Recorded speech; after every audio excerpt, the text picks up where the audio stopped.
अमृतवाणी है भावी योगी संत की 540 नंबर की। शांत हो कांत पुकार रहा है। अमृतवाणी भाव योगी संत की शांत हो कांत पुकार रहा है। कि हम प्राणी अशांत हो जाते हैं, छोटी छोटी बातों को लेकर के दुखी हो जाते हैं। मतलब शांत होना मतलब अशांत होना, दुखी होना, परेशान होना, चिंतित होना। ये प्राणी क्यों हो जाता है? क्योंकि उसे ये ज्ञान नहीं होता कि मेरा भगवान है, वो सबकी रक्षा करने वाला है, तो मैं भगवान का हूँ और भगवान मेरा है, तो मैं अशांत क्यों हूँ। नरसिंह जी के जीवन में इतनी परेशानियाँ आई पर वो अशांत नहीं हुए, क्योंकि उनको विश्वास था कि मेरा भगवान मेरी रक्षा करेगा, वो मेरा है। कौन कह सकता है कि वो मेरा अपना है? वो ही कह सकता है जिसने भगवान को अपना माना है। नहीं तो हम किसी पड़ोसी को थोड़ी कह देंगे ये मेरा है। पीहर वालों को भी हम कहते हैं तो पराई हो गई हो जाता है, पर ससुराल में हम कहते हैं मेरा है मेरा है, नहीं कहते क्या? लेकिन इन चीज़ों में क्या है, क्या होनीदानी है जो संसार में स्थूल में मनुष्यों में इनको कहते हो मेरा है। मेरा तो सिर्फ एक भगवान है। जिसने भगवान को मेरा मान लिया वो मरता नहीं है, वो अशांत नहीं होता है और वो किसी को मारता भी नहीं है। भगवान सबको देख रहा है, पुकार रहा है, मतलब सबको देख रहा है। वो न्याय करता है, वो अन्याय नहीं करेगा किसी के साथ भी। फल वही देगा जैसा हम बीज बोएंगे, धरती भी वही देती है। लेकिन भक्तों को आस भगवान से होती है तो कभी भी वो निराश नहीं होगा। अब अर्जुन है वो अशांत हो रहा है, द्रौपदी अशांत हो रही है, लेकिन भगवान उनका रखवाला है तो उनका बाल भी बांका नहीं होने दिया। आग में से भी बिना जले निकाल दिया। महाभारत में से भी भीष्म पितामह जैसे, द्रोणाचार्य जैसे, कृपाचार्य जैसे, और दुर्योधन भी बहुत बड़ा गदाधर था, और कर्ण जैसा, अर्जुन से भी ज़्यादा शक्तिशाली, उन सब के सामने भी और अर्जुन को अशांत नहीं होने दिया। और जब भीष्म पितामह ने प्रतिज्ञा करी कि सूर्योदय के साथ ही 500 पांडवों को धरती से खत्म कर दूंगा, अशांत हो गए सब। लेकिन अर्जुन अशांत नहीं हुआ। क्यों? क्योंकि उसे पता था कि मेरा रखवाला मेरा कृष्ण है।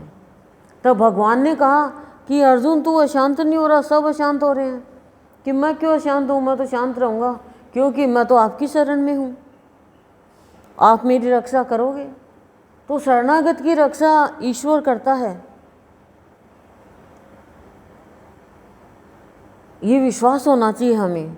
पर हम शरण में जाए तो सही, हम माने तो सही कि हम सद्गुरु के शरणागत हैं, हम सद्गुरु तेरी शरण में हैं,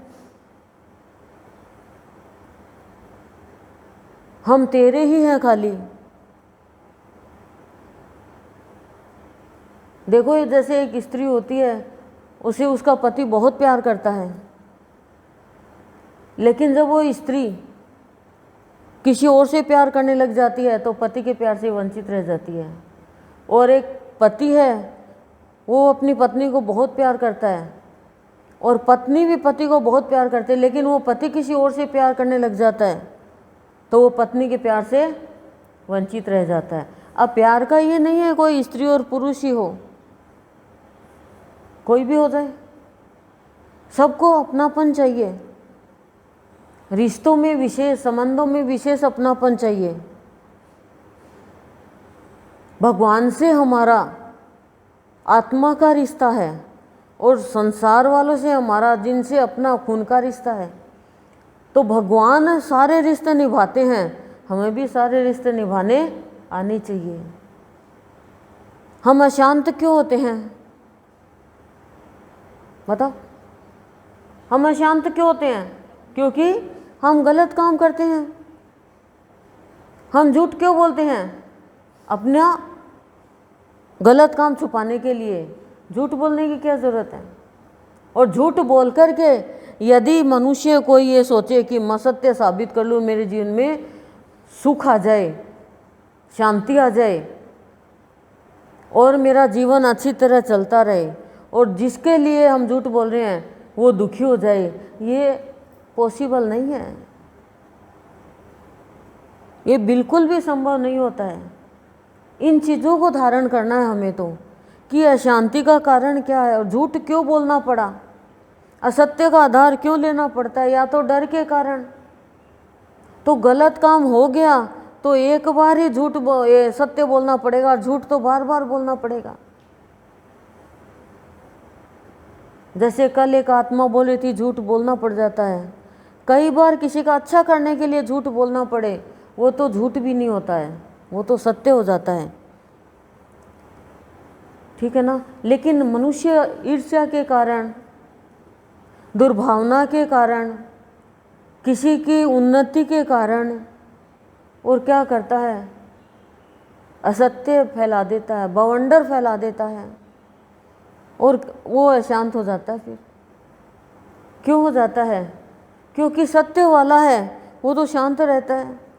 आप देख लो, आप कहीं पर भी झूठ बोलोगे, गलत काम करोगे, बाई चांस आप नहीं बोलना चाह रहे, बाई चांस मुंह में से निकल भी गया, हो गया, कोई कारणवश झूठ बोला गया, तो भी आप ये सोचोगे कि मैं क्लियर करूं बात को,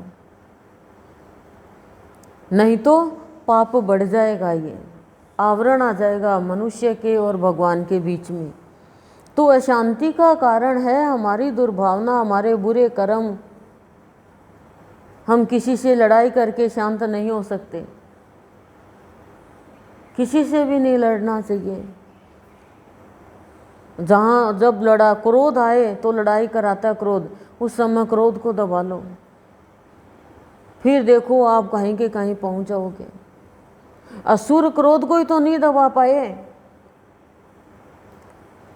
क्रोध भगवान को भी आता है, संतों को भी आता है, लेकिन भगवान को जब आता, जब सहस्त्रार्जुन ने परशुराम जी के पिता की हत्या कर दी, तब भगवान को क्रोध आया। उनके बच्चों की हत्या कर दी, जमदाग्नि ऋषि और रेणुका की, तब भगवान को क्रोध आया और तब भगवान ने क्षत्रियों को मारने का इरादा किया। लेकिन वह उस समय क्रोध में भगवान को भी पता नहीं रहा कि मैंने ये क्या कर दिया। जिनने पाप किया उन्हीं को मारना था, और भगवान ने ये प्रण ले लिया कि 16 बार मेरी माँ ने और छाती पे हाथ मारा है तो 16 बार क्षत्रियों का नाश करूँगा। खून का तालाब भर दिया। तब पश्चाताप के लिए भगवान परशुराम जी गए तपस्या करने के लिए पहाड़ पे। तो क्रोध में भगवान से भी हो जाता है ऐसे। नृसिंह भगवान को क्रोध आ गया, अब कौन शांत करे? शिव जी को क्रोध आ गया रावण का अन्याय देख के, त्रिलोकी हिल उठी, सब देवी देवता आए कि प्रभु शांत हो, प्रभु शांत हो। तो भगवान को जब क्रोध आता है, भगवान जब अशांत होते हैं, तो जब भगवान जब भी होते हैं जब अन्याय फैल जाता है। लेकिन जब आसुरी शक्तियाँ प्रबल हो जाती है, तब वो न्याय वाले को, न्यायकर्ता को ही अन्यायी मानता है और वो अन्याय कर बैठता है। ये बहुत बड़ा पाप है। मनुष्य को अपने जीवन को सजाना चाहिए, संवारना चाहिए, सुंदर बनाना चाहिए। किसी के ऊपर गुस्सा करने से यदि मनुष्य कुछ उपलब्धियां हासिल कर सकता है तो करे, पर अशांति का कारण वही, और भगवान ही कर्म मैं देख रहा हूँ, पुकार रहा हूँ, यानी मैं सबको देख रहा हूँ, सबके कर्म देख रहा हूँ, क्योंकि मैं भीतर ही तो हूँ, और मैं पुकार रहा हूँ तो मेरे पास आ, मैं तुझे सजा दूंगा, मैं तुझे संवार दूंगा, मैं तेरा जीवन अलौकिक बना दूंगा, अद्भुत बना दूंगा।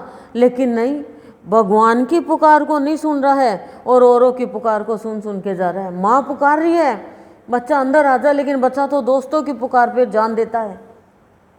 पत्नी पुकार रही है कि आप सही रास्ते पे आ जाओ, लेकिन दोस्तों में जा रहा है। और दोस्त क्या करते हैं, खाली दोस्त का ही कारण दोस्त होते हैं।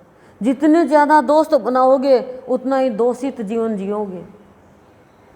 क्यों? क्योंकि दोस्त ही तो सहन नहीं कर पाते हैं कि इसका अच्छा हो जाए, ये मेरे से हमारे से ऊपर चला जाए। दोस्त बनाए तो कृष्ण जैसे को बनाए, ताकि सुदामा को अपने बराबर बना दे। भगवान भी आकर कहें कि मैं तेरा दोस्त बनना चाहता हूँ, मैं तेरा साथी बनना चाहता हूँ, मैं तेरा सहचर बनना चाहता हूँ, पर कहे कैसे? दुर्योधन को थोड़ी कहा भगवान ने।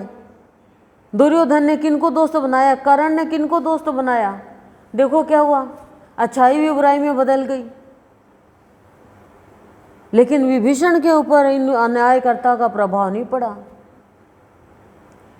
विभीषण कभी भी अशांत नहीं हुआ, रावण अशांत हो गया। तो भगवान कह रहे हैं, संत कह रहे हैं, मैं धरती पे तुम्हारे लिए ही तो आता हूँ, तुम्हारा कल्याण करने के लिए आता हूँ। मुझे क्या सत्संग सदन की जरूरत है? मैं तुम्हारे बैठने के लिए, कि तुम 2 घड़ी शांति से बैठो, इसके लिए आ रहा हूँ। मैं तुम्हें पुकार रहा हूँ पर तुम्हें मेरी आवाज़ सुनाई नहीं दे रही। मतलब मैं तुम्हें बता रहा हूँ इस रास्ते पे चलो, ये करो वो करो, लेकिन तुम तो अपने अहंकार की सुनते हो। तुम तो उनके दुष्टों की सुनते हो जो तुम्हें, तुम्हारे जीवन को लहूलुहान करने वाला है। उनकी बात अच्छी लगती है तो कह रहे हैं तुम अशांत मत हो, तुम शांत रहो। भगवान पुकार रहा है, तुम्हारा भगवान तुम्हें पुकार रहा है, तुम उन पर ध्यान दो, फिर तुम्हारा जीवन शांतिमय होगा, सदा के लिए शांत हो जाएगा और परमानंद में लीन हो जाएगा।